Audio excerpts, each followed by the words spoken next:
იქით კედელი გადმოინგრა ეს კედელი რო დალბა. ხო და ბავშვმა ორი ფეხის ნაბიჯით გამოასწრო. წყალი ჩამოდის, სახურავი არ გვაქვს. როცა წვიმს, გარეთ აქაც წვიმს.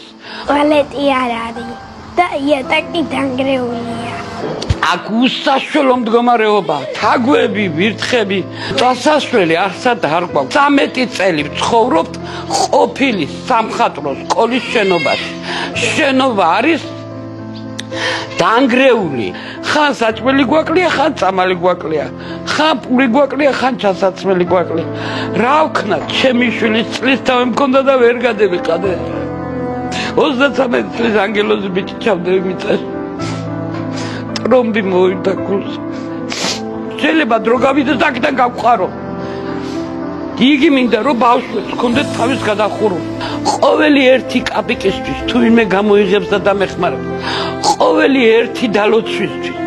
ყველა ღმერთიდან, ხატიდან, უფლიდან დალოცვილი იყოს. გადარიცხეთ ნებისმიერი თანხა ჩერნოვეცკის ფონდის ოფიციალური საიტის მეშვეობით.